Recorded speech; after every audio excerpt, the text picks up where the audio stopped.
অরুণ washing মেশিনে আপনাকে স্বাগতম। বলেন আপনার কি সেবা করতে পারি? 3 দিন আগে আপনার কাছ থেকে একটা ওয়াশিং মেশিন নিয়েছি, তার শব্দে আমার শাশুড়ি হার্ট অ্যাটাক করে মারা গেছে। ইন্না লিল্লাহি ওয়া ইন্না ইলাইহি রাজিউন। তার আগে বলেন মেশিনে কি ধুইছিলেন? আমারে কি গায়ে ভূত মনে হয়? থাল বাসন ধুইছি।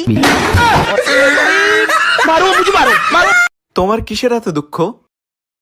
দুঃখ একটাই, ঝগড়া শেষ হওয়ার পরেই আসল কথাগুলো মনে হয়। আচ্ছা বলো তো, দুনিয়ার সবকিছুতে ভেজাল আছে, শুধু একটা জিনিসে ভেজাল নাই, সেটা কি? শোনো, দুনিয়ার সবকিছুতে ভেজাল আছে, কম আর বেশি। একটা জিনিসে ভেজাল নাই, সেটা হলো কারেন্ট। বিশ্বাস না হয় ধরে দেখো। জি না, ওতেও ভেজাল আছে। আমি একবার ফ্রিজে কারেন্ট লাগাই রাখছিলাম, তুমি খালি শর্ট খাইছিলে, তোমার কিছু হইছে? Hello Google. ভাবিদের কথা জানতে এক চাপুন।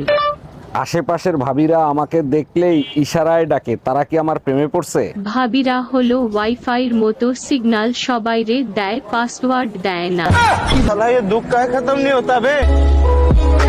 100 টাকা থেকে শুরু করছি, আজকে 10 লাখ টাকা হয়েছে। এর পেছনে আমার হাত আছে। আমি ধারের কথা বলতেছি। না না না, এর পেছনে আমার হাত নাই। জানেন ভাবি, আপনার ছোট বোন দেখতে যতটা সুন্দর ততটাই লাজুক। আমার ছোট বোন লাজুক? কিছু বইলা দেখেন, আপনার গুষ্টি ধুয়ে উদ্ধার করে দিবে। আরে কি বলেন, হোয়াটসঅ্যাপে আপনার ছোট বোনকে আই লাভ ইউ লেখছি, সে তো লজ্জায় প্রোফাইলের ছবিই সরাই ফেলাই দিছে। আরে অরুণ ভাই, লজ্জায় হোয়াটসঅ্যাপে ডিপি সরায় নাই, আপনাকে ব্লক করে দিছে।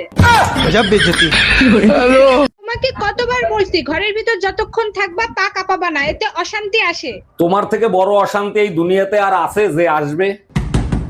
এই অসময় আবার কে আসলো? দেখো তো দরজা খুলে। অসময় কে আর আসবে? খয়রাতি আসছে। খয়রাত দেবো না, মাফ করেন। জামাই দরজা খোলো, আমি খয়রাতি না, আমি তোমার শাশুড়ি।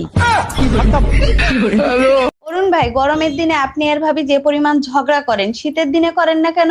দেখেন ভাবি, শীতের সিজনটা হলো রোমান্টিক সিজন, তাই ঝগড়া করি না। অরুণ ভাই, হজম করতে পারলাম না, কসম কেটে বলেন কেন ঝগড়া করেন না? এই শীতের ভিতর যারা থাল বাসন ধুইতে পারে তারা স্বামীরেও ধুইতে পারে, শীতের ব্যথা ওষুধ খাইলেও যায় না ভাবি। এই শোনো, আমি সিদ্ধান্ত নিছি আমি আরেকটা বিয়ে করব। এটা তো খুব খুশির সংবাদ। তা হঠাৎ করে এই সিদ্ধান্ত নেবার কারণটা কি জানতে পারি? 7 বছর বিয়ে করছে, আমাদের একটা বাচ্চা, আমার আরো বাচ্চা লাগবে, তাই আরেকটা বিয়ে করব। আল্লাহর কাছে শুক্রিয়া জানো, একটা হইছে। তোমার ভরসায় থাকলে ওইটাও হইতো না।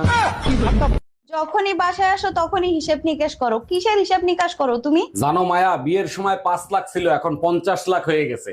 জানো তো, একটা সফল পুরুষের পিছনে নারীর হাত থাকে, তাই অর্ধেক আমারে দিবা। তাইলে এক কাজ করো, বাপের বাড়ি গিয়ে 25 লাখ নিয়ে আসো, আমি 50 লাখ দিই না।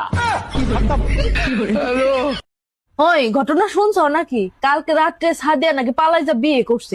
তাই তো শুনলাম। আচ্ছা, ভালোবাসে বিয়ে করাই ভালো না দেখে শুনে বিয়ে করাই ভালো? নিম পাতা তুমি ভাইজা খাওয়ার বাইটা খাও, স্বাদ কিন্তু একই। তেতো।